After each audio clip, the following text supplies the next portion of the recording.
Ladies and gentlemen, what do you say when a loved one comes up to you and says, I was born this way, LGBTQ, or I feel like I'm really a woman and I'm trapped in a man's body, or vice versa? Or what do you say when someone calls you a bigot because you affirm what Jesus and his apostles said about sexuality? What do you say when someone says sex is just physical, or pornography is no big deal? It doesn't hurt anyone. Do you say anything? Can you say anything? Yeah, you can, with the help of my friend Hillary Morgan Ferrer, who's written another great book. Well, before I get to the great book, what was the top apologetics book over the past couple of years? No, it wasn't any book I've written. Wasn't any book that J. Warner Wallace has written. Wasn't any book that Greg Kokel has written. Wasn't any book that William Lane Craig has written. In fact, it might not even be a book that C.S. Lewis has written, although maybe Mere Christianity has edged it out. But the top book generally over the past 2 years has been this one. Yes, it's the Mama Bear Apologetics book, written by my friend Hillary Morgan Ferrer. Actually, she's the general editor. And this book has done so well that the publisher begged her to write another one. And that's what we're going to talk about today. It's the Mama Bear Apologetics Guide to Sexuality. So let's bring Hillary on, who, by the way, has her degree in biology and has written 2 fabulous books now. Hillary, where are you? Come on. Join me here on Hope One Live. How you doing? Hi, I'm doing good. Yeah, what's going on out there? You're in Iowa, right? Yeah. So you're freezing. Well, actually, it's been pretty nice. It's been like in the 60s lately, but it kind of goes back and forth between being like low 30s and then to 60s. So it's that time between fall and winter where it can't make up its mind. Yeah, absolutely. There's a lot of people that can't make up their mind, particularly about sexuality. And this new book, I mean, is fabulous. And it covers so many questions and gives practical answers to so many topics. Before we get into the details, though, why did you write this one? That's kind of the funny thing is I really didn't want to write this one, and the publishers said we need this book and we want it to be coming from you. And so I kind of fought it for a while until I felt like the Lord saying, yeah, you need to take this book. I just saw all the craziness that was going on. Mm-hmm. I think that in terms of identity, that is one of the areas that the enemy is really, really attacking right now. And I see the way that it is just making some youth their faith crash and burn because they have no idea who they are anymore. They have Right. no way to have their identity in Christ if they can't even have an identity as a male or a female. And so yeah, I just saw so many problems with this that even though it scared me to try to tackle this because it's like one of those topics where it's so naughty that it's knots have knots and those have knots, and just trying to unravel everything so that it's a little bit less scary for the average parent. And not only that, I mean, it's not a topic that people get emotional about or anything, is it? Yeah, that was the other reason is anytime we've had very serious hate coming towards the ministry, it's been from certain demographics who, even if we hint at something along the lines with sexuality, we had a group come against us because when we put our statement of faith up, it said that we believe that, the Bible was inerrant. And they immediately jumped to, well, that tells me what you believe about sex and marriage. And that's all they needed in order to start going after the ministry. And so, yeah, I kind of wanted to avoid that. But, we, as apologists, we can't always avoid that. And sometimes when the Lord calls and says, nope, I've appointed you for this topic for this time in your life, then you just have to jump in with both feet. Well, you write so well, too. And here's what you write about the groups that really don't like what you're saying. You write in the book, and again, this is the Mama Bear Apologetics Guide to Sexuality. Everyone should get this book. Here's what you say. I love the way you write, Hillary. The idea that sexuality should be guarded is not very popular. Well, that's an understatement. Yeah. Our society sees it as just a prudish phase we went through back in the Victorian era. Thanks to Freud, we are now supposedly enlightened, understanding that sexual repression is basically the gateway to all mental illnesses. Be free, little birdies. It's for your own good. Don't listen to those religious nut jobs. They all Crazy. Are we really crazy for believing what Jesus and the apostles thought about sex? Well, I think at some point, what do they say, in a world where lies are, the norm, that the person that speaks the truth is the crazy person. I Yeah. can't remember. There's a good quote on it, and I can't remember the exact wording, but yeah, in a world of crazy, you're crazy for not being crazy. Yeah. In fact, maybe it might have been Orwell who said something like, in a time of nearly universal deceit, speaking the truth is in a heroic act or act of defiance or heroic act or something like that. Yeah. Yep. Well, there's a lot of truth in this book, and you cover so many topics. Let's start with identity, because that is an issue that we appear to be struggling with now as a nation. Yeah. Identity. Why do you think so many young people, and in fact, we've discovered, or there was a survey in the UK just a year or two ago about the fact that there's been something like a 4,000% increase in recent years of young girls claiming to be trans. Now, where did this come from? Why? Yeah, well, I mean, I think we need to first start looking at, what does identity mean? And like, it's a concept that I've even struggled with myself, even as an adult, of what does it mean to have an identity in Christ? But even further than that, what does it mean to have an identity?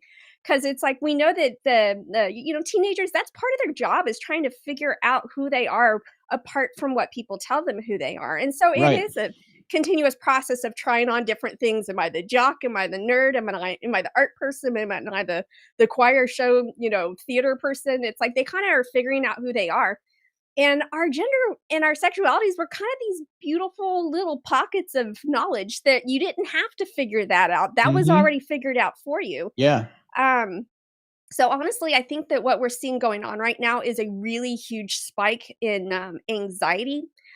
This would be especially among girls. If you look at the kind of anxiety that's going on, especially from social media, I mean, adolescence and especially puberty was already a hormonal infused, nightmare to begin with.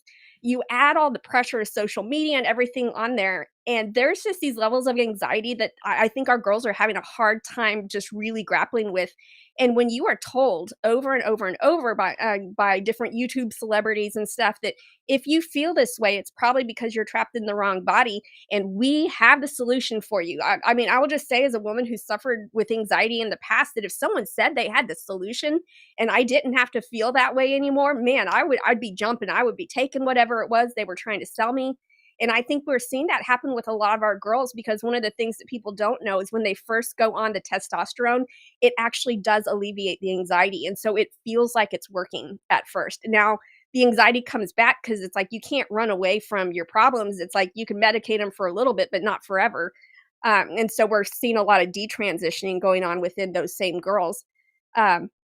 But yeah, just the mental health of our youth, just based on the constant barrage of comparisons and media and stuff, that I don't think we as humans were intended to know this much about people that are far away. It's like, there's enough problems in your own little cluster of people that it's like if you start seeing the problems of the whole world, there's nowhere to go but anxious at that point. Yeah, and that's a great point, I think, too, Hillary, is that we weren't meant to know or to have an opinion on everything in the first minute we hear about it. But social media puts pressure on you to have an opinion and to weigh in on things that, as you pointed out, we weren't really meant to do this. I think also part of the problem is, and this has got to be almost, if not almost completely, at least a majority socially driven by social media. Yes. This is pressure.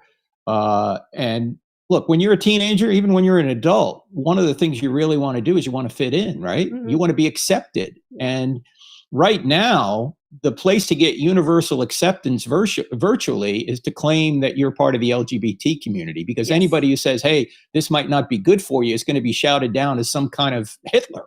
Yes, and they've actually found that there is also some kind of correlation between Asperger's and the transgender, but they found that parents reported, like 60% of parents reported that their child had a boost in popularity after coming out as transgender. So it's like, I mean, this is a whole other aspect of teenage years of wanting to be accepted and loved for who you are. People act like bullying only happens around race and sexuality. It's like, no, bullying happens with everything. If your nose is too big, if your eyes are too small, Mm-hmm. if you're too thin, if you're too fat, if you're a ginger, God forbid, you are going to be bullied mercilessly. And so I think If you're kids too religious. yeah, Mm-hmm. exactly. Kids are Mm-hmm. just trying to escape.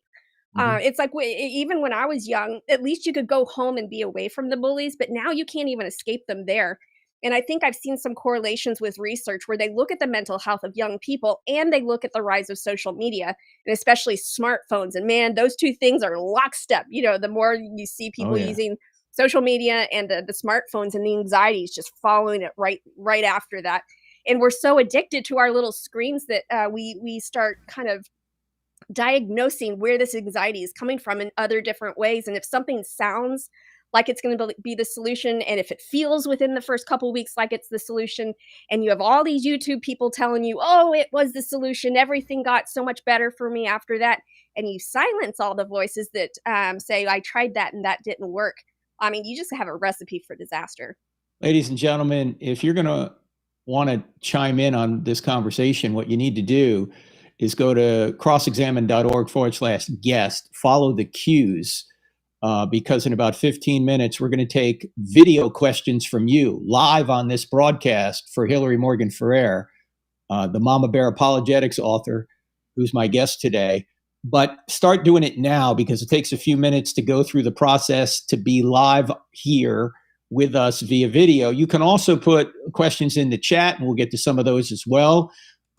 So check that out as well. But if you want to be live on video, go to crossexamine.org/guest and follow the cues. Follow the instructions. If you don't follow the instructions, we can't get a hold of you. So follow them very carefully. All right, let me go back to Hillary. Hillary, what would you say to a parent right now whose child is starting to sympathize with maybe saying they're trans or something like that? What would you advise the parent? Excuse me. I think first off, every single one of their TikTok and YouTube people are telling them that their parents are going to freak out and they're going to disown them and do all this stuff. So I think the first thing to do is defy those expectations, Mm-hmm. and realize that if they're telling you something, think of it as like kind of a clue that something else is going on. And you as the parent, it's your job to start digging a little bit deeper. Now, say with younger kids, actually, first I want to say this: there is legitimate gender dysphoria that Mm-hmm. has been documented for I'm not sure how long. It's been in our diagnostic manual for a long time. Right. So there's a whole legitimate disorder that is going on, and then we have what is kind of happening right now, and I want to treat those as two different beasts. Mm-hmm. Usually the ones that are going to be the real legitimate, there's probably something chemically off. There is something about the way they were born, the way something was organized in their brain. I have no idea. And they will usually manifest from a very young age before they have any concept of even what identity is and what gender is. They're just surprised that they have to stand with the boys and not with the girls. They don't understand.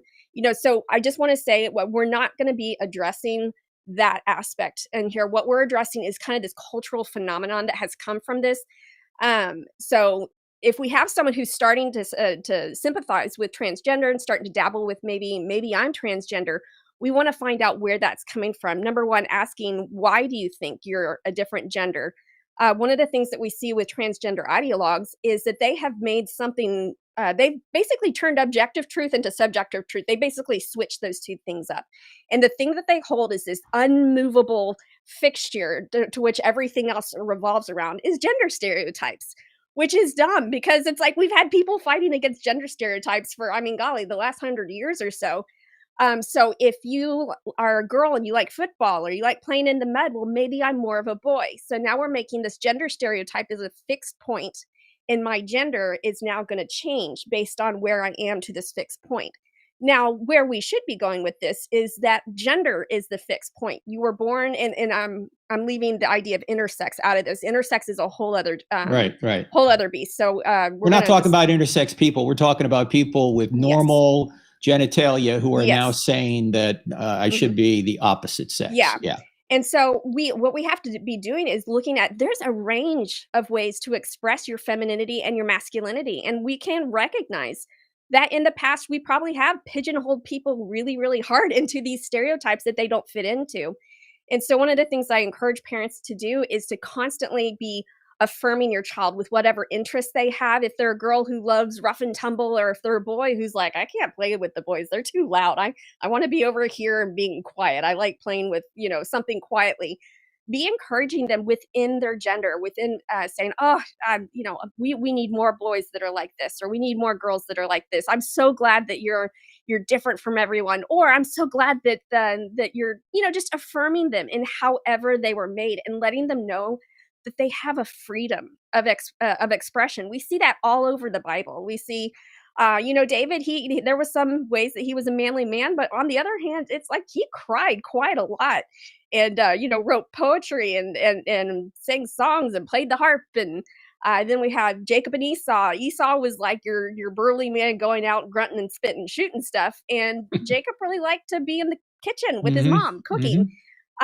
We see the Proverbs 31 woman, we see Deborah, we see Jael, we see all these different people that are showing the range of gender stereotypes. And there's very few things where they say this is an absolute in terms of gender, but for the most part we see a freedom of expression. And that's so two things. Number one, your child has either got a wrong idea about how they determine their gender, or they've gotten this idea that physical gender and perceived gender can be separated, sex versus gender.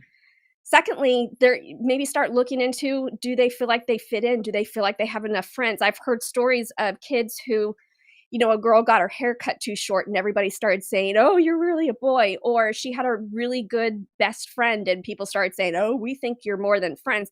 Man, like the way that some of these, like the genderbread person is chapter 7 in the book, the way they describe all these different types of attractions, basically everybody's got the hots for their best friend. I mean, you think about kids at that age, they're obsessed with their best friend. That's part of like this social development, and we've twisted it and turned it into something that it was never meant to be. And so you have people tell you that enough, and you start wondering, and you start thinking maybe they're right. And then you start Googling, and then you start looking at YouTubes. And once you start going down the rabbit hole, then the kids start saying, oh, maybe this is true, which is why parents need to get to this first before they start going down that. Yeah, this is really being fueled by all the voices that they're getting right on their phones. Yeah. Because quite obviously, this is a very, very modern, recent development. This is not something that existed 20 years ago. Why is that? Because of the ubiquitous nature of social media and the fact that kids are getting most of their information from their phone. So that might be a way to limit them as well. In fact, Jorge, you've got phones for your kids that kind of allow them to do certain things, but not others. What are those phones? Right. So we actually got them a set of phones called Pinwheels, and they come with a software built in. The whole interface is controlled by the parent, either on a computer or on their own phones. And all the apps are pre-selected. You can see everything that is going on. They cannot add anybody else unless you approve them. So it is a safe way to teach them, to get them to feel normal like their friends, right? Because they have a device. The device does everything that any other smartphone does, but it does it under a control eye of the parent. And it's called Pinwheel, and it works fantastic. But it allows you to give them the freedom, and you'll be rolling out more capabilities as they, learn how to maneuver social media and how to maneuver, the digital tools that come with the phone. Very good. Yeah, parents, take a note of that. Pinwheel phones. That can be helpful because you might not want to cut your kid completely off. Right. That might be too drastic, but you do want to control what they see and who they can interact with. It's really hard for a parent to have influence when 99% of the time they're getting influence from the other side, who basically wants to derail them. Even though the people on the other side may think they're doing good for the kid, in reality, they're not. In fact, you would actually be surprised with some of the statistics with that, though. I'm going to jump in real quick. Yeah, go ahead, Hillary. Amy looked at some stuff, and I think it was the Power to Decide campaign. The Power to Decide campaign started looking at who is actually most influential in youth ages, I think like 13 to 19, or maybe it was 11 to 19. I can't remember the exact ages. Who is the most influential for their sexual decisions? And what they found is they started out with the young to 15, 16 or whatever. And they had three options. They had parents, friends, and social media. And what they found was parents won as being the top influencer. That's who the kids listened to the most. And then even for I think the 16 to 19, it was the same, but it was a little bit lower of a percentage. It was like maybe in the high 30s, but it's still parents came in number one. That's self-reported though, right? Yes, that's self-reported, but they also went and asked the parents, how many of you think your kids are actually listening? And none of the parents thought that the kids were listening. So you had this combination of parents who thought kids weren't listening at all, kids saying that the parents are the most influential. And so it's like, we need to start talking because they actually are listening. So I don't know if there's a way to, like you said, that's with self-reporting. That's who they think is the most influential. So I just think that's a piece of encouragement for parents. Yeah. The problem is deception works in such a way that you don't know you're being deceived. If you knew you were being deceived, you would refute it. You would say, oh, I'm not going to be deceived like this. One of the problems is with self-reporting is the fact that you don't think you're being influenced by social media when in fact you really are. Yeah, that's a good point. That's part of the problem. But obviously the parents, we don't want the parents to give up on influence. We need to do that. And parents, that's one thing that this book will help you do. It's going to help you give very practical advice and answers to your young person. It's called the Mama Bear Guide, the Mama Bear Apologetics Guide to Sexuality by my guest today, Hillary Morgan Ferrer. Hillary, what's the website? Is it Mama Bear Apologetics? Yes, MamaBearApologetics.com, and Mama Bear is spelled M-A-M-A. I've gotten all sorts of weird spellings of mama. Sometimes people even have like a picture of the book and then still spell it differently. I'm like, it's right there in front of you. Yeah. It's Come right on. there.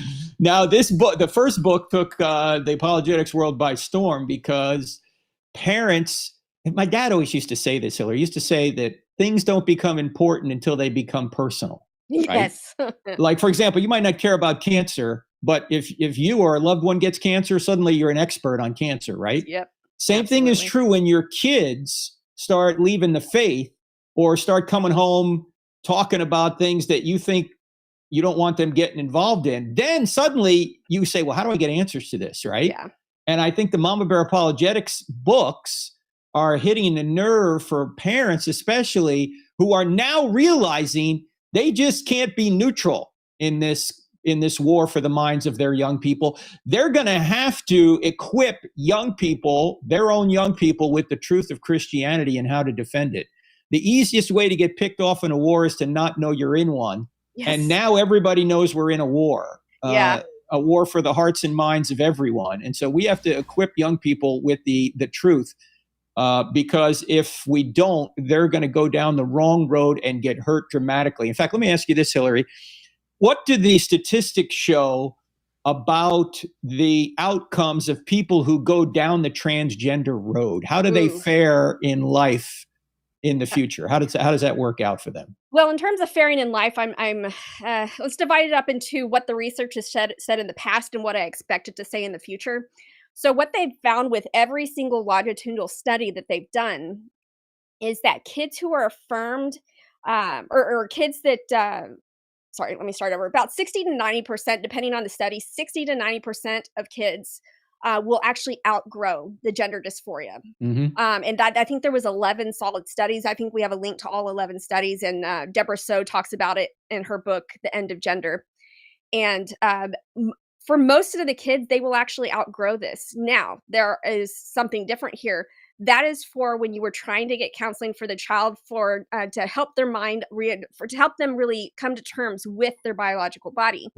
What they found is that if it persists into adolescence, it is most likely going to persist into adulthood. And that's, again, even with the counseling that they're doing to try to come to terms with their biological gender.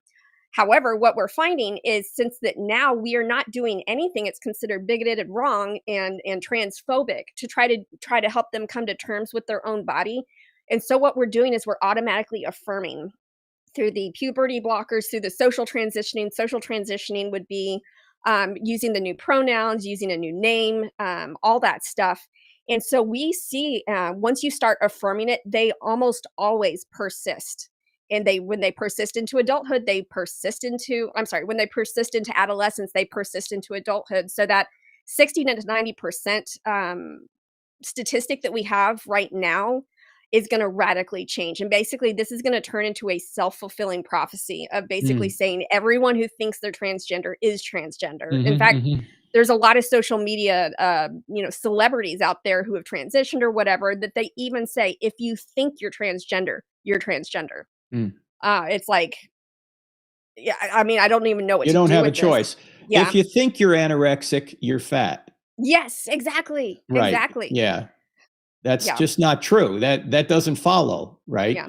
Or if you don't think, if you think you're fat, you are, when you're not. Yeah. Right. And that's why Dr. Paul McHugh likened gender dysphoria to anorexia. You would never give an anorexic liposuction to affirm their mind. Yeah. And we shouldn't be giving people who are well below the age of accountability or well below adulthood, we shouldn't be affirming them in a lifelong decision that they can't reverse in many cases. They can't reverse becoming sterile or some other negative outcomes of this, puberty blockers and other things like that. For girls, their voice will never go back to what it was before. And that's one of the big things in a lot of the detransition stories is that they say, they've got this deep, burly voice and they're like, I'm stuck with this forever. What was I thinking? Now, in terms of longevity and long-term, the assumption is that if we have a society that is accepting of this transgender identity and we, do all the surgery and we do all that stuff, well, then this should solve the problem, right? Well, Sweden is one of the most widely, just very liberal in their terms of accepting stuff like this. But what they found in Sweden, I think a lot of the studies that we have right now for longevity only goes to 5 years. Sweden actually looked at these individuals for longer, and right around the 10-year mark, all of a sudden you see the morbidity just jump. And a lot of those are with suicide. So basically what we talk about in the book is there might be kind of oh golly, what did I call it? There's a honeymoon period. A honeymoon period. I was going to say period. Cinderella, but I'm like, that's not right. No, honeymoon period of thinking that this has solved your problem. But I mean, like everybody who has some sort of disorder, you try to run from it. And every time you run from it, it seems like it's okay for a little while. And then you have to realize, well, I'm still with me and all my problems are with me and I can't escape myself. So once they realize they have spent all this money, all this time, all this social transitioning, and none of it helped. I mean, the hopelessness that comes over at that point, I just can't even imagine. So we actually do see such high spikes in suicide, not just ideation, but success. I don't want to say successful suicides, but how would you phrase that? Yeah, it's suicides. Never a success. Completed or whatever. People that carried through with it, and the suicide rate for people that have actually had gender transition surgery is 19 times higher than the general public. Now, friends, this has nothing to do with whether or not society accepts it. These are people that have gone through the transition. Yeah. And as you say, some of this data comes from Sweden. So it's a very difficult issue. And if we truly love people, we're going to tell them the truth, even if they don't like it. Yeah. The truth is you can't change your biology. You can change your mind. You can't change your biology. Sorry, that's just reality. Every one of your 40 trillion cells is marked with whatever biology, whatever gender, sex you have. You can't change that. You can change your body slightly to make yourself look like the opposite sex, but you're never going to be the opposite sex. And by the way, friends, as we said here on this program before, transgenderism presupposes fixed genders. Because if I'm a man and I think I'm really a woman trapped in a man's body, I have to have some idea of what a man is and some idea of what a woman is to know the difference, and also to be able to transition. There would be no transition if the genders were fluid. You wouldn't have to get any surgery. You'd just say, well, I am what I am, but you'd know.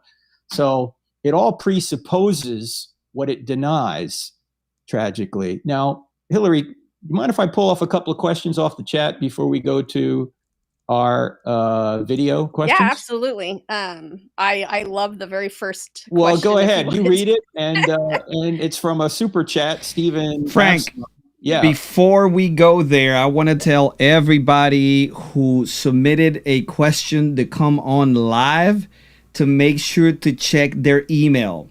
We already have 2 people in the waiting room, and I think we're waiting for one more. So if that's you, go ahead on and check your email and let us and join the private chat so we can bring you in as a live guest. Now back to you. All right, good. So yes, friends, if you want to be on the program live via video, just go to crossexamine.org/guest and follow every single direction, and then check your email. Here's the super chat question, Hillary. Why would God create people with biological urges or needs and then say it's a sin to fulfill them? Yeah, so I think it was phrased slightly differently earlier, but I think what he's getting at is this idea that if someone feels like they were born with same-sex attraction, why would God create them like that and then say you're not allowed to fulfill that? And I think this is a question that a lot of people have, and this is why we emphasize at the beginning of the book the importance of understanding what a biblical worldview is, because a biblical worldview, any kind of worldview, if it is the best worldview, is going to make sense of what you experience in reality. And when it comes to God's design and the fallen world, like so in the afterword, we have maxims to say to your kids, and one of them is God created everything with a purpose, but there's no limit to what sin can break. This is where we go back to our Christian worldview, where we look at what was original creation, now what was marred by the fall. And so what we should expect to see is an original design, and then people who have desires that deviate from that original design. That is predicted with the Christian worldview. So this idea that God is creating the effects of the fall, that is kind of a misnomer. It's confusing creation and the fall. It's saying that everything that we witness now is part of God's original design and original creation. That's just not the case. We are experiencing radical effects of the fall, and when sin has just wormed its way into every single facet, we're going to have desires, we're going to have tendencies. Everything is kind of predisposed towards sin. And this is the only, when it comes to sexualities, this is the only area that you'll ever see people argue for. If it comes naturally, why can't I do it? Because you think of everything else. Someone who has anger problems, even if it's them by themselves, someone who, I don't know, is manipulative, or, I mean, there's a whole host, alcoholism, all the stuff, all the things. We are drawn towards that which is bad for us. We are drawn to, it's like we have an original telos, a purpose, a goal, end goal for our lives and for our behaviors that used to be like what we wanted was what God had designed us for. It was this beautiful system. And when sin entered that, now all of a sudden our desire is for things that are against God's design. So again, we see our desires widely rebelling against God in every single area. Why is it just sexuality that we say, nope, that's the one way that God created us perfect? And if, why would I change what God created? We need to realize that part of our Christian life, and this is also part of the Christian worldview, is to expect that we have desires that go against God's design. And part of being a disciple of Christ, being a Christ follower, people talk about being their authentic self. It's like, I hate to break the bad news, but, we are called to die to ourselves. And so this is another area that we have to submit. We have to submit every area of ourselves. It's not like sexuality is this one area that we don't have to submit to God. It is part of all of us. It's part of all the things that we need to submit to God. And so I think this is where we also talk about in the chapter on taking up your sexual cross, that there are going to be things that that we experience that are effects of the fall that are harder for us than for other people. But if we think that our cross to carry, our cross to bear is the only one, then we're being very myopic, and we're not looking at the legitimate pain that's going on in other people's lives regarding sexuality. And so I list a whole bunch of them in that chapter. And the crux of the question is that God loves you. He sees your pain and he sees your suffering. And then the question, how can we as the church help you carry this cross? Because everyone has to decide for themselves, am I willing to submit myself to be a follower of Christ, or am I just going to decide that it's too hard and I'm going to do my own thing? That's legitimately only you can make that decision. And but we as the church should be able to come around you and say, how can we make this cross a little bit easier to bear? Because we need to have compassion on those who do have desires that are not the same as how God created them, or how God created basically humanity to work. And that is a heartbreaking situation to find yourself in. And someone who's in that position deserves nothing but compassion and love and support as they try to walk out this Christian life, just submitting and dying to parts of themselves that they wish that they could give into. Hey, that's true of everyone. The question is, why would God create people with biological urges, needs? Well, he didn't create us that way, but we fell. But everybody has, most men would say they have biological urges to have sex with many women. Okay. Yeah. So everybody has that. Now, Hillary, you mentioned in the book, again, the book is called Mama Bear Apologetics, Guide to Sexuality. I'm just going to read, friends. We can't go into any details on this, but here are all the sexual crosses that people have to bear. Cross 1, being young and celibate. Cross 2, being male and celibate. Cross 3, being single and celibate when your friends are married. Cross 4, living in a loveless marriage. Cross 5, inability to have sex in marriage. Cross 6, infertility. Cross 7, unwanted pregnancy. Cross 8, same-sex attraction. Cross 9, not fitting in with other people of your gender. Cross 10, sexual abuse. And there's more. That's all in the book. So that's what Hillary has put in this book and how to deal with each one of those. So don't think you're alone. Everybody has to bear a cross somewhere, and this book can help you do it. Jorge, I think we might have somebody for a video. We do. We have Zane, and welcome to the show, Zane. Zane, how are you? I'm good. How are you? Good. Well, can you hear me? Yeah, I can hear you loud just and fine. Clear. Yeah. What's your question for Hillary? Go ahead. Cool. Yeah. I have a younger sister who's agnostic, and she is 18. She loves TikTok. She's all over it. She sent me a video because she knows where I stand with Jesus. And she sent a video of somebody making the claim that Jesus was non-binary. And the reason for this was because he was not conceived by man. He was conceived by the Spirit and Mary, and therefore it would be genetically impossible for Jesus to have the genetic code for just a man or just a woman. And they extrapolated this argument saying that, well, if Jesus is the fulfillment of God on earth as man, therefore he should include the whole spectrum of genders. And so I was just wondering how I could respond to this claim, because right off the bat, I'm pretty sure Jesus was a male and he wasn't non-binary. We should go with the pronouns he requested us to use. And, yeah, that's right. Say that again, Hillary. That's good. I said we should go with the pronouns he seemed to request for us to use, which is he, him. That's right. Well, I would say that you could actually turn that argument back on its head. It's like, let's just play that game for a second, that Jesus is the fulfillment and we would expect for him to have the fullness of male and female within him. Well, under that logic, wouldn't we say, if that were true, isn't he then the only person who would have that? Because everybody else was born of a mother and a father. And so all the things that you do to make Jesus special, that should be the way that he is set apart, and nobody else would be like that. So that, again, that's just kind of going with the argument and saying, okay, let's play that game for a little second and think through that. That if that were true, then nobody's binary. He's the only one. Cool. Yeah. I never thought of it like that. That's a good point, though. Yeah. That's awesome. Well, thank you guys so much. Yeah. I think that's a good point. And Zane, I don't know if you've seen, in addition to Hillary's book, have you seen Greg Koukl's Tactics book? Yeah, it's my favorite book. Yeah. I love that. Asking questions, well, what do you mean by that? And how'd you come to that conclusion? And, why do you think that's true? I mean, when your sister comes forth with a claim, you don't need to refute it. She needs to support it. So what evidence do you have for that position? And why do you think that's the case? Right. Well, and that's just the insidious part of TikTok, is they play it off as this jovial, whimsical stuff, and they don't realize the implications and seriousness of it all. Yeah. Right. Exactly. One of the things I talk about in the book, and this is from a book by a psychologist, I hope I'm saying his name right, David Kahneman. It's called Thinking Fast and Slow. It's like that thick, and it's got all these different psychology things, and it's looking at motivations and why we come to the decisions that we come to. But there was this one line in there that was kind of this mind-blown moment. And it was, I can't remember the exact phrasing, but it's along the lines of that the human brain has a difficult time distinguishing between that which is familiar and that which is true.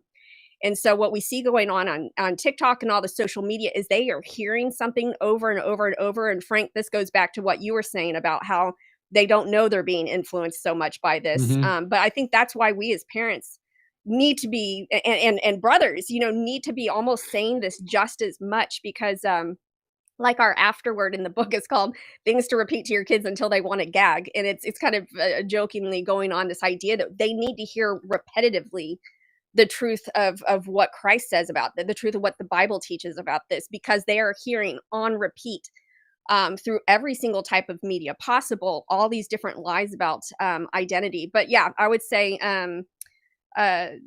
keep up those conversations. Sometimes one of the beautiful things about a lot of the gender ideologies is that they are all self-refuting. And if you can just start being like, oh, that's a great question, and then kind of ask the right questions, kind of, was it Columbo it? And she can kind of hopefully come to that conclusion herself of, yeah, you're right, that doesn't make sense. And so when she comes to that conclusion, she might still keep fighting for it, but the more that you can kind of poke holes in there and leave that pebble in the shoe, the better, I think. Absolutely. Yeah. And sometimes asking a question, I always ask people, if Christianity were true, would you become a Christian? Just to see if they're really open to it. But you can modify that question, Zane, in an issue like this and say, if God really existed and wanted you to express your sexuality according to your biology inside the marriage of a man and a woman, would you obey him? And the answer might be no. Yeah, if they have that long pause, Yeah. then basically you're dealing with just a bunch of things that they're trying to put in front of the fact that they don't want to believe, all the justifications for it, and it's really not about the evidence at that point. Yeah. Yeah, she's growing up, and as she's left high school into the real world, I think the reality of things are starting to set in, and I think you guys are both right. And so I really appreciate the advice and the wisdom and the encouragement. Thanks no problem. So much, Zane. Thanks for coming on. Appreciate it. God bless. Yeah. Hey, who was it? It may have been Chesterton. It may have been Churchill. I don't know who it was who said, if you're not a liberal when you're 20, you don't have a heart. If you're not a conservative when you're 40, you don't have a brain. Right? That sounds about right.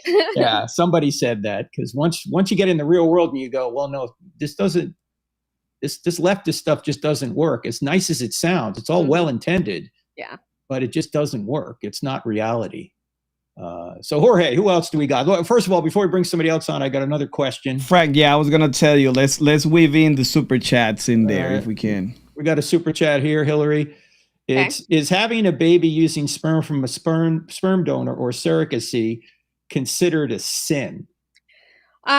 So considered a sin. First off, I want to punt to someone who is a very studied expert on this. Katie Faust, who has written a book called Them Before Us. Them Before Us is a book on all the ways that we have put adult desires over children's rights.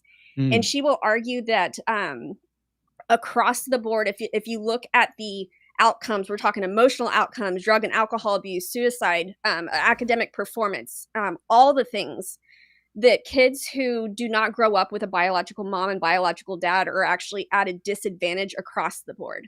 Right. And so what we're seeing is that we have prioritized adult desires before what the children actually need. Like the original reason why we had so many, safeguards around marriage and things that encouraged maintaining a marriage, legally, and even tax breaks, all the stuff we as a society encouraged marriage, is because we know, we instinctively know, and the research shows it, that kids who grow up with biological mom and dad are just better adjusted. So what we're doing is, when it comes to something like adoption, any child that has to grow up without biological mom and dad is going to suffer a wound. Now, we have a choice of, if someone is given up for adoption, we are actually trying to help a wound that was already created. Now, if we're doing something like surrogacy, we are actually inflicting the wound on that child. And so she is very, very clear in that book that this is not okay. Now, again, there's different kinds of surrogacies and stuff like that. I would say if the sperm donor and stuff, that really is inflicting a wound that is going to mess with that child's identity. I would say that whoever causes the least of these to stumble should have a millstone tied around his neck and thrown into the sea. The Lord is serious about if we are hurting children. And if this is something that is hurting children, I don't know. I mean, just labeling something a sin, It's hard to do when it's not explicit in the scriptures exactly. here. It's hard to do when it's not explicit, but we can look at just, is this harming someone? And yes, it is absolutely, it's inflicting a wound instead of trying to heal a wound that was already inflicted. Yeah, now they said they ahead. wanted me to specifically answer both of it. Okay. Yeah. What was the second part?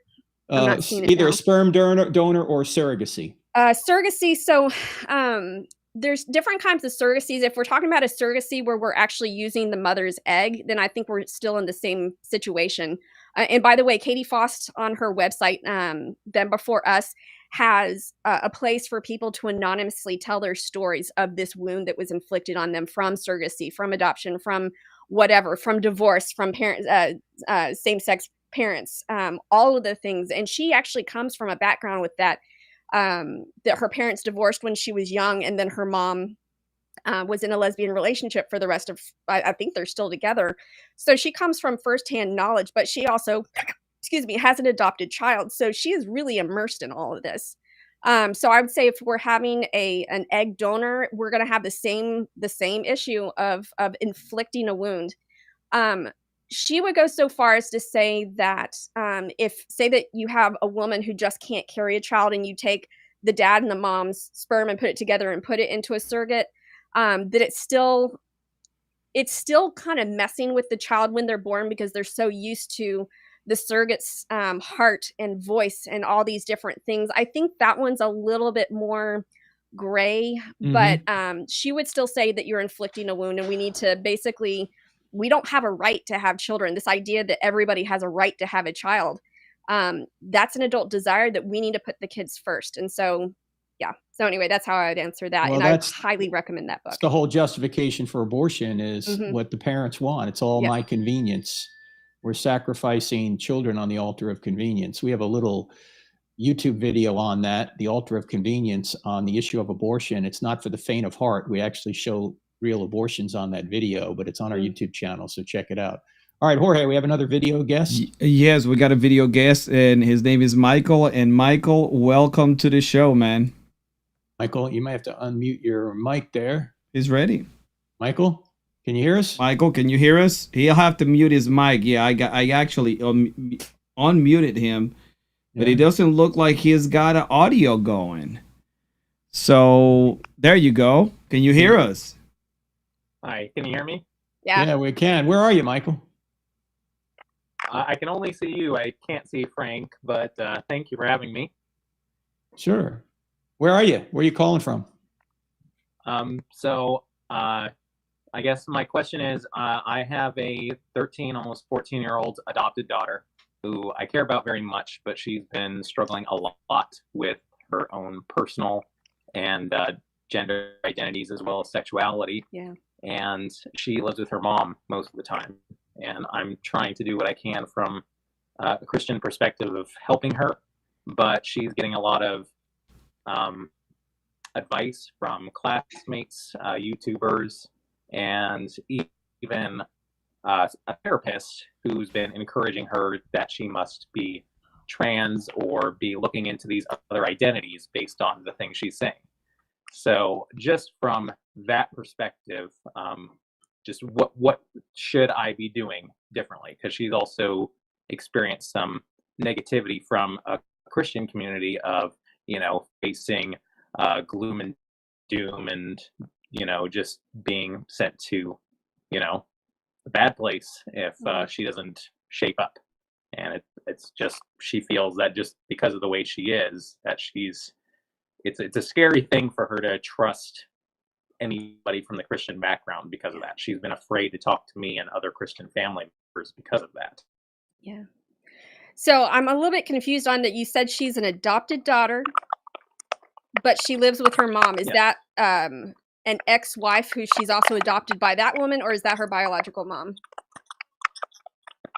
That is her biological mom. Okay. Birth dad is not in the picture. When I proposed to her, that I'm the only father she's ever known. Okay. Whew, that's a hairy situation. Yeah. Very hairy situation. Something going on with Mike's mic there, Jorge. I don't know if you can mute it for a minute. Yeah. Yeah. Okay. I'll mute it. There are so can I ask, now that I'm about to ask him a question, how old was she when she was introduced to her biological mom? She's known her biological mom since she was since birth. She's always Okay, known so her it was like an biological open mother. adoption. I have not been the father figure in her life until she was about 3 and a half maybe. And like I said, she's almost 14 now. Okay. I think there are so many wounds that are going on right there. I think it's one of those things where you consistently over and over again emphasize your love and acceptance of her, and just kind of help her to realize, sweetie, you are looking for an identity because you have had some wounds that we were never intended to live with. And just what's the word? Legitimize and validate the emotions that are behind this, that there are some real wounds, real trauma that is behind this. Now, the fact that we have a counselor who is that up to you which counselor she sees? Is there any way to get her away from this counselor? Unfortunately not. I'm pretty much an adoptive father in name only. After my engagement ended, I didn't get the chance to do a full adoption, so I have no legal rights to the child. I'm just basically at the mother's mercy here. Yeah, I would say excuse me,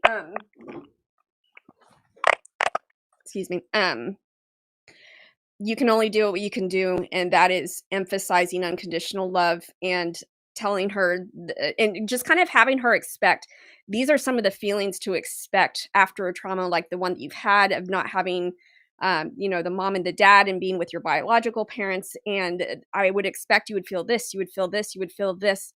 And I don't think that this is going to be the thing that fulfills you. I want to see you fulfilled. How can I love you more?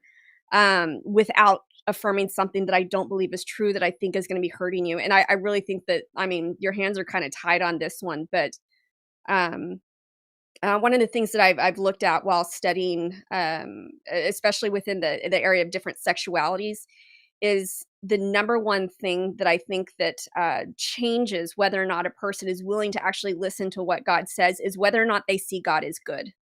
So looking at all the trauma that she's had in her life, reasons why she might be questioning the goodness of God, and just praying, asking the Holy Spirit, asking the Lord, how can I help her to see your goodness? Because we see like Rosaria Butterfield, when she was in her Secrets of an Unlikely Convert, it was when she started really understanding the goodness of God. And that came from having people around her, Christians around her, that basically allowed her to be on that journey at her own pace. She started really seeing the goodness of God. And it was then that she started saying, if you're this good, it's worth submitting to. But I wouldn't expect to see that happen in the teenage years, just because, again, you've got all the hormones going crazy right now. But yeah, the goodness of God, pointing out different ways that God has been faithful, re-emphasizing your love. That's really all that you can do, and hope and pray.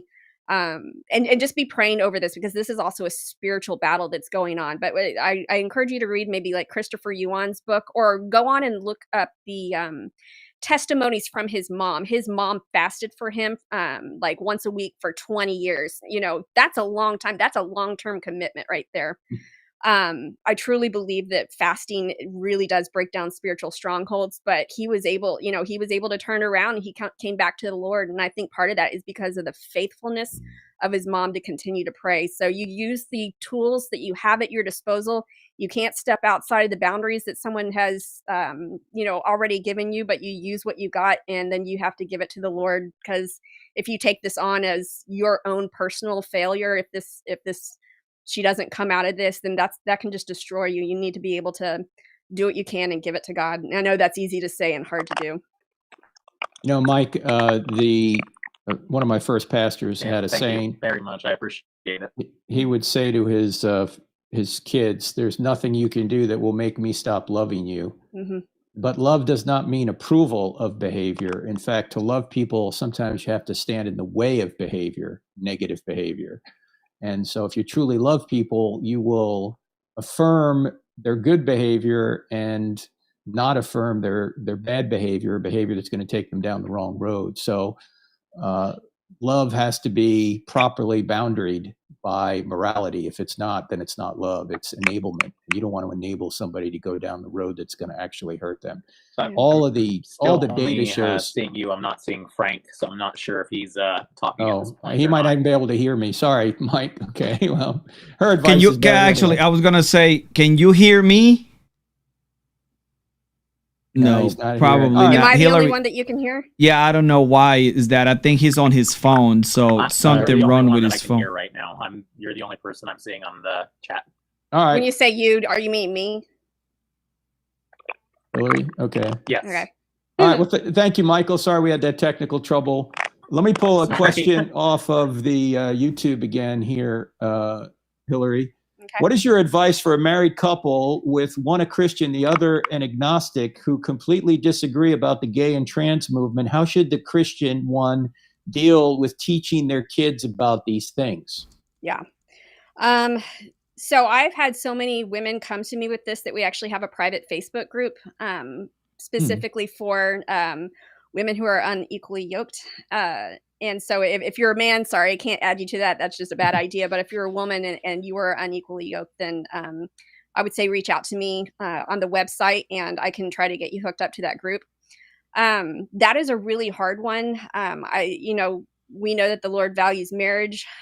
I would say you have to continue the discussion, maybe not in the presence of your spouse. I think trying to find the things that you can agree on, good grief. This is one of those things where it's just a hairy situation. That this is why we want to be on the same page with our spouse.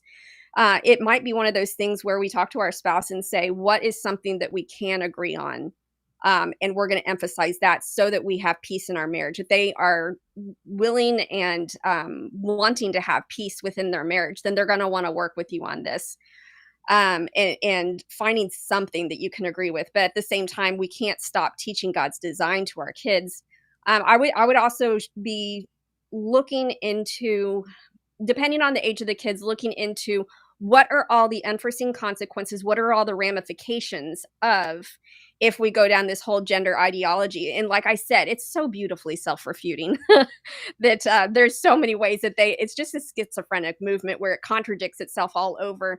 And teaching them the value of a comprehensive and cohesive being the word, worldview, that the Christian worldview is so beautifully coherent and cohesive that there's something to be said for, what is it, Occam's razor, that if something is beautifully coherent and cohesive versus you're having to like make exceptions everywhere, which is what you basically have to have with the whole gender ideology.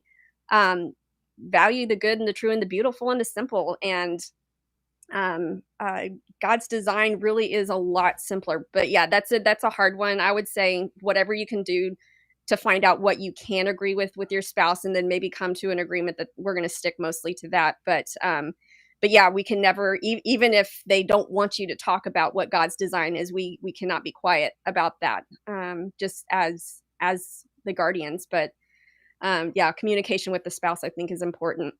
Yeah, I think the real problem here is that they don't have the same worldview, as you mentioned here, Hillary. Yeah. And so one question the Christian can ask to the non-Christian is, if Christianity were true, would you become a Christian? Right? And if they hesitate or say no, it doesn't matter what you say. Yeah. You might also ask them, by what moral standard are you saying that the gay and trans movement is a good thing?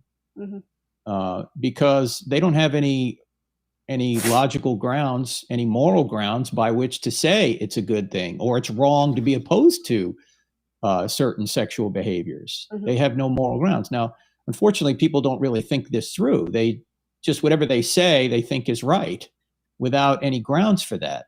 So it can be a difficult conversation, but that's really where the problem lies. The problem doesn't lie downstream, where these moral issues come in. The problem lies on the source of their moral authority. Where is their moral authority coming from? Mm-hmm. If it's just coming from themselves or the culture, well, why don't you give them the right moral authority, which would be God, rather than trying to argue with them about issues that they have no moral authority to argue over. Yeah. They're just following the culture. Can I add one more thing to that? Yeah, so like when I say find what you can agree on, find out what it is about this issue that is really bothering them. Because I feel very strongly that even with people with different worldviews, we can find something to agree on. So are they, is the thing that is making them want to teach about, you know, the transgender and LGBT, is it because of the wrongs that they've seen perpetuated? So you can say, can we agree that we're teaching them not to treat people with less dignity and respect than they deserve based on their sexuality? Okay, that's something we can agree on. And then maybe bridge into, but can we also agree that encouraging towards, you know, it's like, why would you want to encourage someone towards lifelong hormonal treatments and sterility and all that stuff? Why would you want to encourage that? Or within same sex, why would we want to encourage towards not being able to have a family and all these different things? So can we agree that maybe it's a good idea to encourage them towards what is more just natural, versus we can agree about what the wrongs have been committed in the past? And that's how you're going to be building bridges, finding out what exactly it is that they're trying to protect and argue for. And that's where you can actually find areas of agreement while still bringing in the Christian worldview. Good. All right, Jorge, who else do we have for? We got Paul, and welcome to the show, Paul. Hi, guys. Where are you, Paul? Nobody wants to answer that question, but where are you, Paul? I'm right now in Edmonton, Canada. Edmonton, Canada. Oh, the Edmonton Oilers. All right. It's cold up there. What's going on up there with the Oilers in Edmonton? I'm not too sure. I don't follow. You don't follow hockey? You're in Canada? Oh, Canada. I'm just an international student. All right. Go ahead, Paul. Oh, yeah. So, I just really want to, first of all, appreciate the work you guys are doing. So here's my first question. I just want to know if homosexuality is a mental disorder, because like in 1973, the American Psychiatric Association, they had the homosexuality thing as part of their mental disorder thing. So what do you guys think about that? I would say, first off, just this idea of what, you know, classifying mental disorders, that's kind of a man-made thing that we can decide, you know, does something qualify? But I'd like to focus on the word disorder. Is there a disorder of the affections that are going on here? And I would say yes, that God did create natural law, and he has an original design. And when stuff deviates from that design, it is disorder. It's not ordered in the proper way. Now, that being said, do I think that, I think there's some people who really have had same-sex attraction from the very beginning. It's never changed. They've never wanted anything else. And then there's other people that are very, very fluid. So I'm going to tell you a name if you have something to write down with. Yeah. I'm going to recommend this name. It's Lisa Diamond, LISADIAMOND. And she has a really great presentation on sexual fluidity. And what I think, if I were to summarize everything, it's that we can't say that nobody is born that way, and we can't say that everybody is born that way. Right. So there is something disordered there. Sometimes it's something that can be overcome, because again, we have this beautiful capability of neuroplasticity that we can actually train our brains what to crave, and we can actually choose to ignore certain desires and push into other ones. We have lots of experiences of people with same-sex attraction and homosexual behavior that have been able to submit to God and actually find a spouse. Now, it's going to be more difficult for them.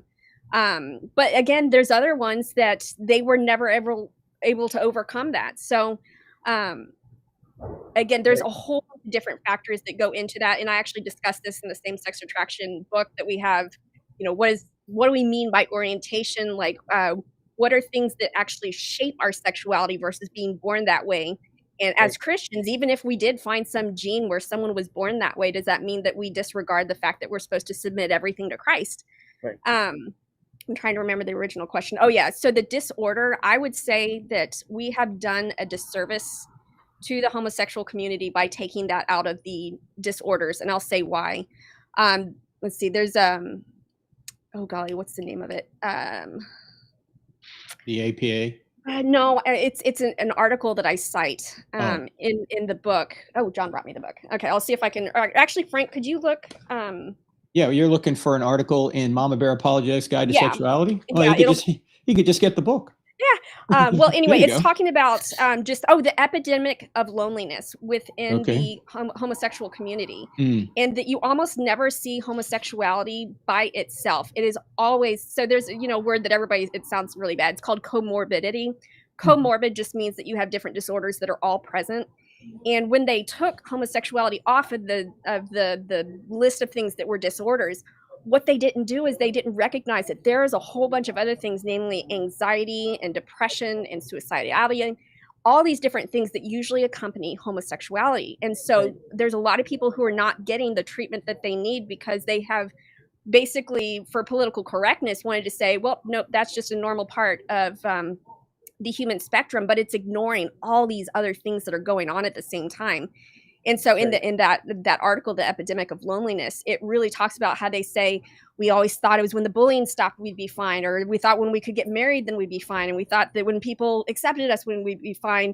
And we keep waiting for the moment that we're going to be fine. And it just never happens. And that's essentially what his quote is. Right.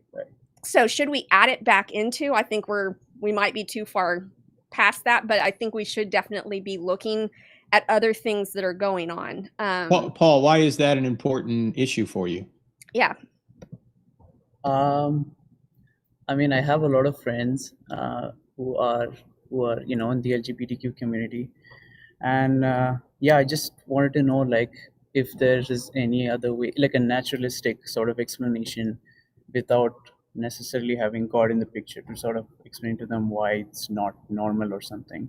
Because obviously, like, I refer to the Bible, which is for my objective law, but what for them it's their own subjective reasoning, right? So I just wanted to like reason with them. That's pretty much it. Oh, good. Well, same-sex attraction, or not same-sex attraction, but same-sex behavior has long been in history, particularly, say, our nation's history here in America, been a issue of not just theology, but also natural law philosophy.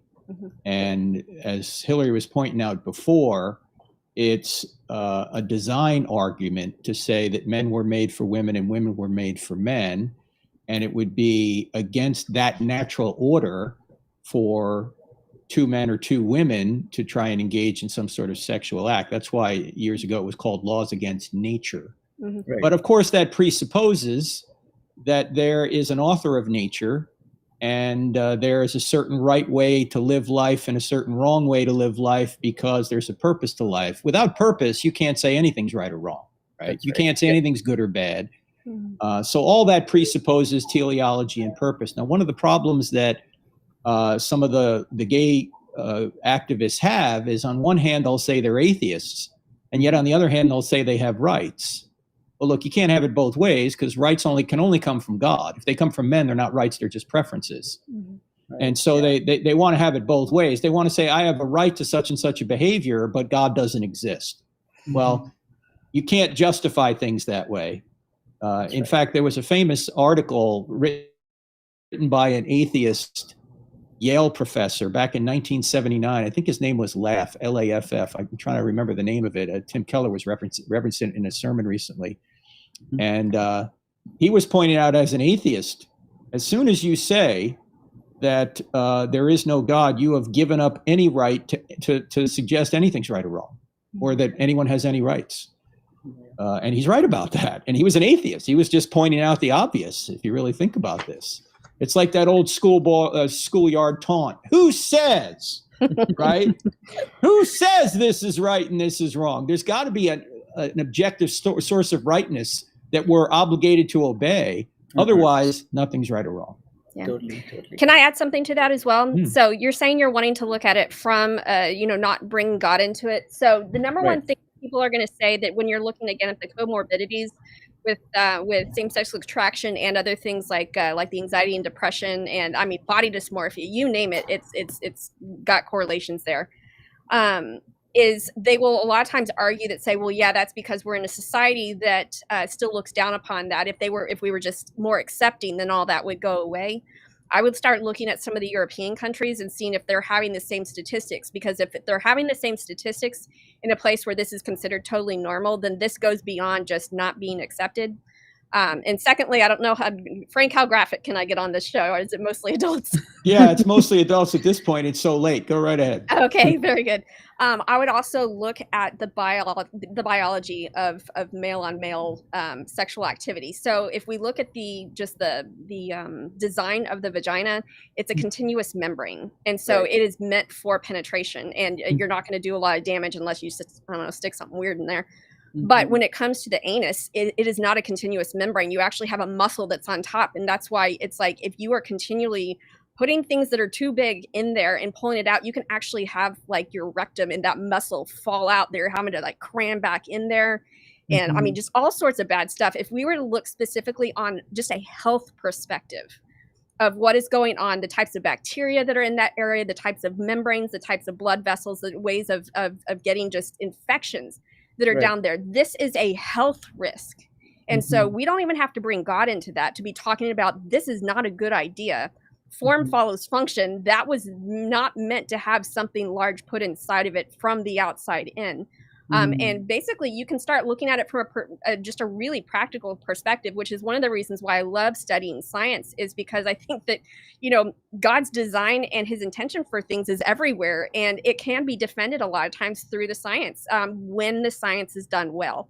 So if you're trying to avoid just, because God said so, those are the two routes that I would take. Paul, and I wrote a little book on that a number of years ago, 4 or 5 years ago. Let me see if I get it in front of the camera here. It's called Correct, Not Politically Correct, How Same-Sex Marriage Hurts Everyone. Okay. I don't quote a Bible verse at all in here. Nice.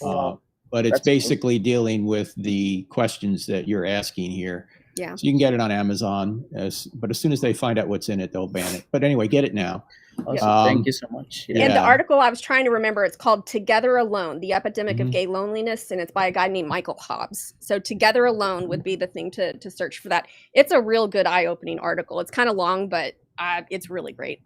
Okay, awesome. Can you please say the topic again? You said it kind of quick. Together Alone? Oh, Together Alone. Yeah.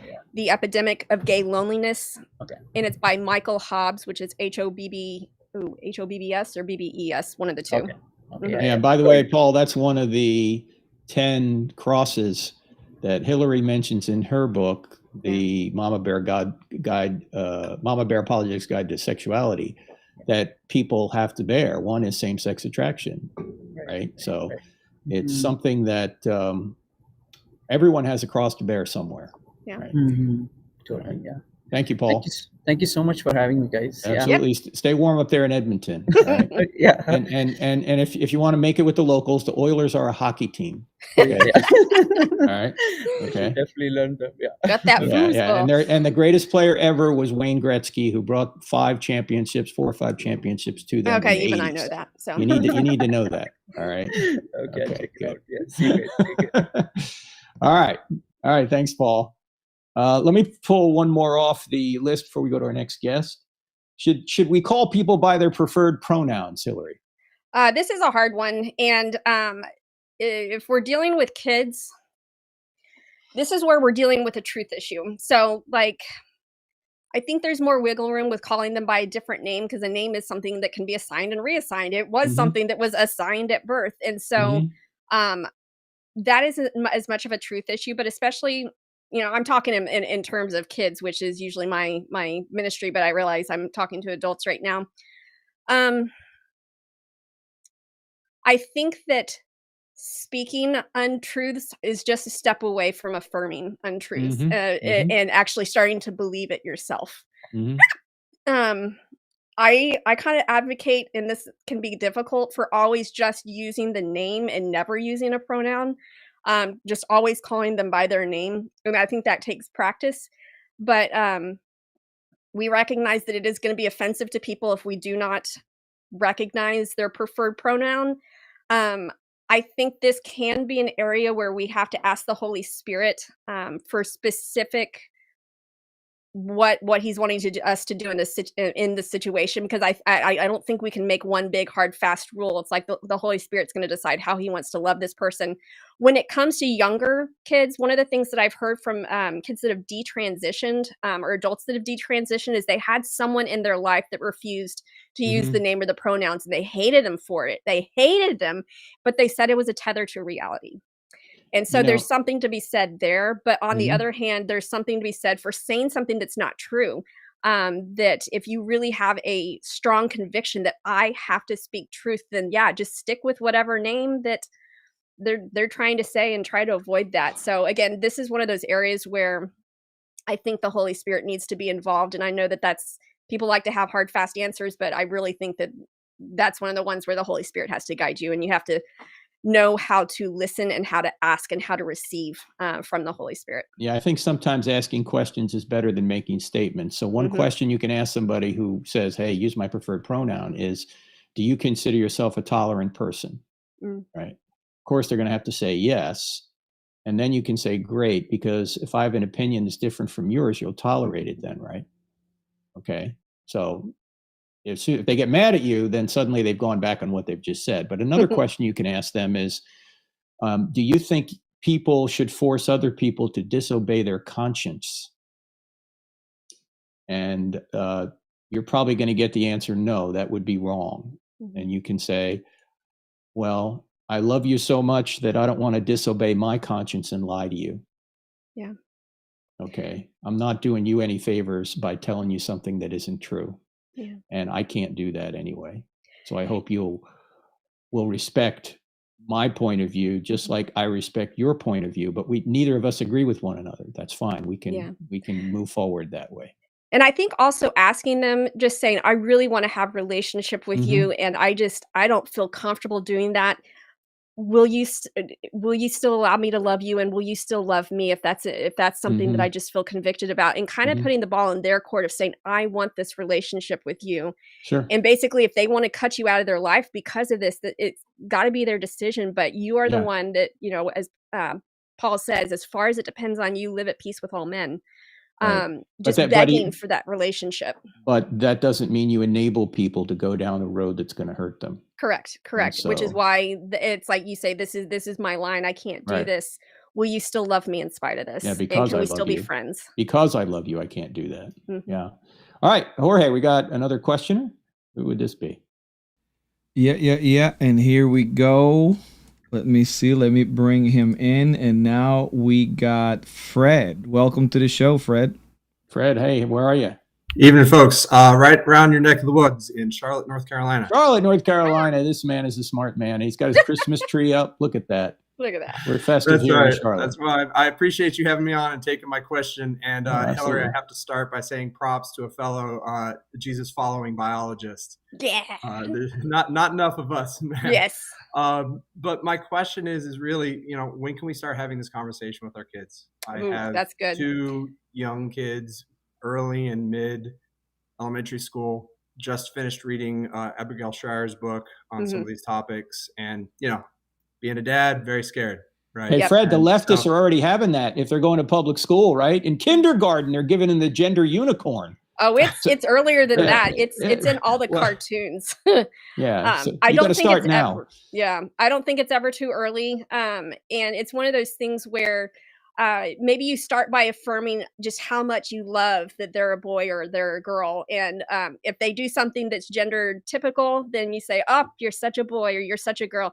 If they do something that's gender atypical, be like, I love the way you do that as a boy or as a girl. And so that way, both ways are being affirmed just from the very, very beginning. So oh golly, when to start talking about when they start showing different kinds of family in cartoons, just kind of leave it open to the kids of like, this is what really just teaching, this is what a family is. This is what God designed. If you see something that deviates from that, or of course, kids not going to understand the word deviate, but if you see something different, remember that the world a lot of times doesn't go by God's design. And so basically teach them to expect to see different kinds of families, because that's really how they're introducing this right now, is they're introducing families with same-sex parents. And teaching them to expect to see that, and that is not something that we do or that we believe in. All of this should be coupled with what I call the image of God game.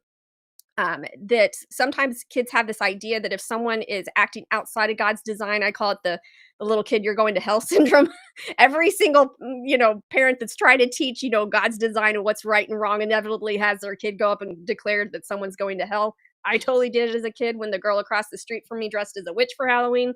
And so it's just this phase that they Oh, that's go through. obvious. Come on. Of course she's going to hell. What's I know, right? It's like, oh my gosh, it's like your kids will do this as soon as you start teaching them. And that's why I have a lot of parents contact me and they're like, oh, we have this couple down the road that got divorced and one of them's not married to a woman. What do I tell my kids so that they don't walk up and be like, you're a sinner? And so I talk about the image of God game, where this is something that was kind of pioneered by this curriculum called Deep Roots Bible Curriculum. And they have all these different images. They have a clown, they have a homeless person, they have a person in a wheelchair, they have a man, they have a woman, they have a black woman, a black man, a Hispanic, everything you can possibly think of. But it's also sprinkled in with like a dog or a snail or something like that. And so the question is this person created in the image of God? And kids were having a hard time with things like someone dressed as a clown. Is someone dressed as a clown? Were they made in the image of God? Because, is God a clown? No, God's not a clown, but this is still a person. And so it's looking at all the different ways that a person can manifest and still be an image bearer. So what we're doing is we're putting everybody on the same plane, because the next step that we're going to start doing is we're going to talk about how we are image bearers, but sometimes we behave in a way that doesn't reflect the image of God. And this is something that you can say in TV and movies and stuff like that. Is that reflecting the image of God? No. But are they made in the image of God? Yes. And even when you're doing discipline, I love you and you are made in the image of God. And every person made in the image of God deserves dignity, to be treated with dignity and respect. That's what we're hammering in. Every person made in the image of God deserves to be treated with dignity and respect. Now, you did this and there's going to be consequences. This is a time when you were not reflecting the image of God. This actually takes it to a personal level of, I cannot reflect the image of God. And the kind of grace that they get shown is going to be the grace that they are then able to show other people that are behaving in ways that are not reflecting the image of God. This is helping them to see this is what God's design is. This is what we believe is true. This is what the Bible says, versus people who we need to treat with dignity and respect can deviate from that design. And we don't affirm that, but neither do we have to go like declaring all their sins to them. So I would say creating these categories, and we talk a lot about this in the Mama Bear book, of how to create these different categories in our kids' heads, because I would say a lot of the ways that they're getting confused is they're filing things away in the wrong category. So for example, sex. We talk about the category of things that are so powerful that they need to be guarded. That's the category that we want to put sex in, versus what the world is putting sex in is the category of things that people who like each other do. And so we need to basically create those categories. It's like their head is like a file cabinet. You're teaching them to have ordered thinking. And so creating those categories so that the questions really don't come up as much later. That's a way you can start talking about sexuality without having to go into penises and vaginas and, all the other things that a 3-year-old's like, what? Is just creating these categories so that you can slowly build on the information that they have. And as soon as they start noticing stuff in their cartoons, kind of talking about what it is, and then saying, if anyone wants to talk to you about this, tell them, I think I want to talk to my parents about this first, and have them come to you, address it, say, do you have any questions about this? Or what do you already know about this? And give them the opportunity. I can't remember if I said it on this thing or not. The first person to get to them with the information becomes the expert in their minds. And so we, as parents, want to be the one that is approaching this first in an age-appropriate way, but giving them the chance to ask questions and showing them we know about this. And if you have any questions, come to mommy and daddy. And that way, whenever they count it out in the world, you are the one that presented it first. So I'm going to take it back to the expert. Hey, Hillary, that's an important point you made, and you make it in the book, that sex is one of those things that needs to be guarded. And you gave some other illustrations of important things that need to be guarded. Just give a couple illustrations so people know what we're talking about. Oh yeah. So things that need to be guarded, like we'll say like you can go around, and while you're taking walks, a really big dog on a leash.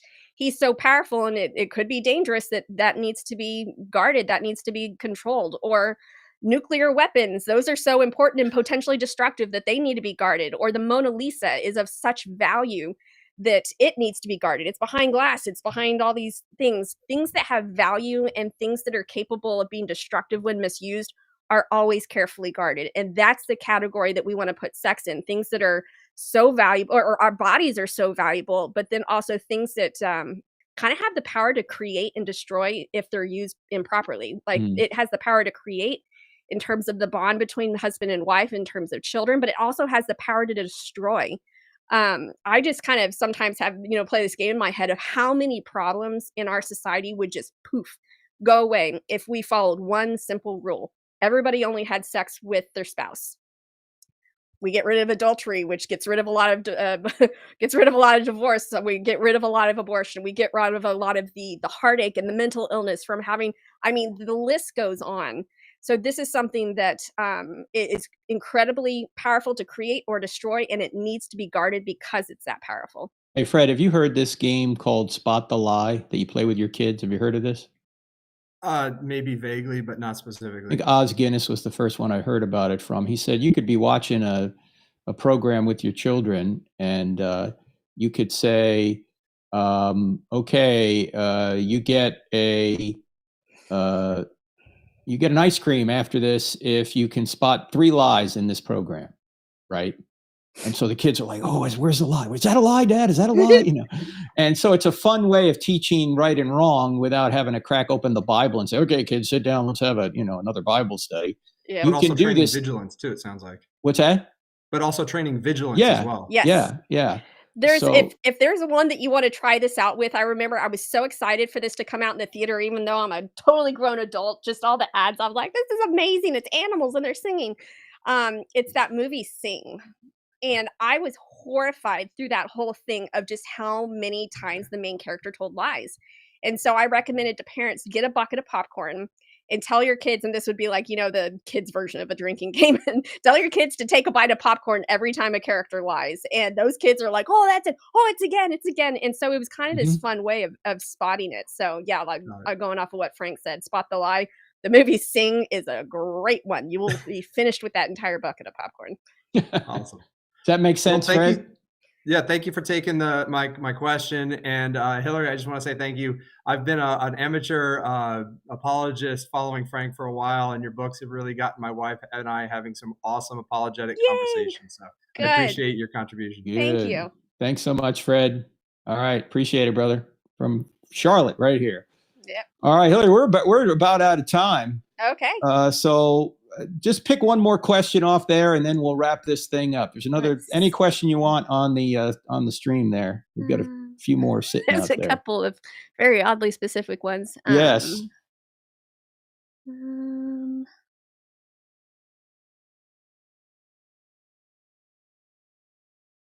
Okay. Well, I'll go with the biology one. All right. That's your major. Go ahead. Yep. So how do you respond to people who say that there are more than 2 chromosome combinations? Mm-hmm. So this is where we would go into, and we actually go into this in the gender chapter, where it's like, I used to be kind of overly simplistic on this as well. I thought, so if we want to just be really simple, let's just call them XX and XY. Nobody can argue with that. Mhm. But what the truth is about that is, that's not always the case. And this would be where you have intersex individuals, where what happens is there's this one main part called the SRY gene that is usually located on the Y chromosome. And the SRY gene is basically in charge of building the male giblets and stuff like that. So if you have the SRY gene, unless you have the SRY gene, you're just automatically going to develop as a female. If the SRY gene is there, that's when it starts transitioning into male parts. Mhm. So what can happen is that in the process of, I don't know how, I'll nerd out on this just because I can and it's fun and I don't get to anymore.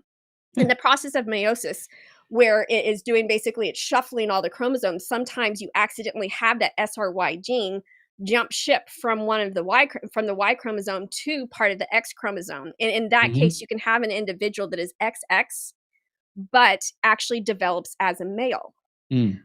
Similarly, you can have someone that is an XY that has the SRY gene, but they have something called androgen insensitivity, meaning that all the chemicals that are made by the SRY gene that tell the body, hey, develop into a boy, the body can't receive any of those messages. So it, again, by default, develops into a girl. So again, you'll have male chromosomes, but you'll have someone who's a female. And now there's like a whole bunch of different combinations of this.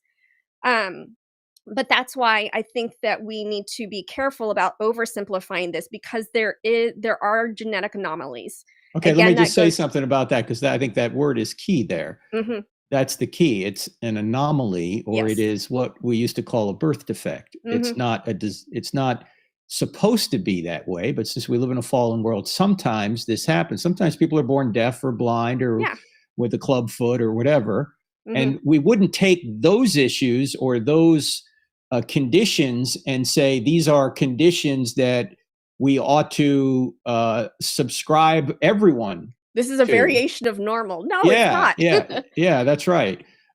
We wouldn't say because some people are deaf, we can't talk about the beauty of listening to music because that would offend them, Mhm. right? And yet that's what appears to be going on with the gender issue. So ultimately, what would be the bottom line to that discussion then? If there are more than 2 chromosome combinations, those other combinations are very rare and they're defects. Is that a fair way of putting it? Yeah, I like calling them anomalies just because I don't know. You say defect and it's Right. kind of it's connotation, but yeah, it's an anomaly. It is a birth defect. It's something that's a result of the fall, and there's actually a higher percentage of these than you would expect that are in the population. And there can be times when, say, someone is born and they are more like a girl, and then sometimes they hit puberty and all of a sudden they start growing a penis. And it's like, oh, okay, well, I guess I'm a boy. And so they have to make that decision of like, am I going to transition into a boy even though I thought I was a girl? And it's, I literally, I say this in the book and I really, really mean it. Every time I fill out a doctor's form where it has me check male or female, I think about intersex people and how it's just this dig every single time of like something that, I'm not 100% sure what I am. And I think there's a lot of grace from the Lord for people that are in that situation for deciding who they are, because they don't have clear cut biological indicators. What percentage of people have this condition? I believe it might, if I remember correctly, it was somewhere in the 1%, which is still really, really low. But if you think of a church that has at least 100 people, that's just one person in a church of 100, and we've got a lot more than 100 people in a lot of churches. I thought it was lower than that, but in any event, whatever it is, it is an anomaly. Well, there's so many different variations of them, and I mean, I can't remember how many there are, but in some of them, it's like it really doesn't affect that much. Maybe it just makes you sterile. And other ones where and you don't know it, and so some people don't know it until much later in life, where maybe they just don't ever menstruate and all of a sudden they realize, oh, I don't have a uterus. Right. There's just all these different ways. I think that's the correct percentage. I'll have to double check and look at that, but yeah, so anyway, it's not as clear cut and dry as that. I all that to say, I don't think we can't trust the body to really tell us what the gender is. If that's the correct percentage, 99% of people, we can have a reliable indicator of what gender we are. And then there's grace for the ones where there maybe is something that is a result of the fall. And right. Yeah. The problem today is that people want to use the intersexed argument to try and get people who know what they are genetically. Yes. Say, oh, I'm in the wrong body. Yeah. And they want to cut off a perfectly functioning sexual organs or do something that destroys their body as it is.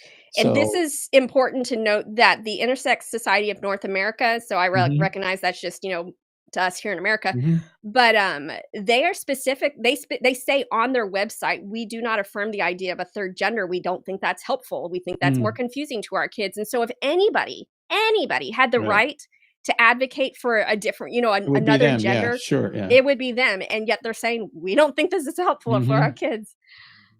Well, Hillary, it's been a delight. It's a tough issue or series of issues. The book, ladies and gentlemen, again, is the Mama Bear Apologetics Guide to Sexuality. My guest, Hillary Morgan Ferrer, is the author. Great stuff. Very well written, very practical. She's got sections in here on, if you're a mom, here's how you roar, stuff like that. Here are some things, very practical things you can do. So I highly recommend you pick it up. Hillary and I also did a podcast on this about a month ago. I think it was like October 20th.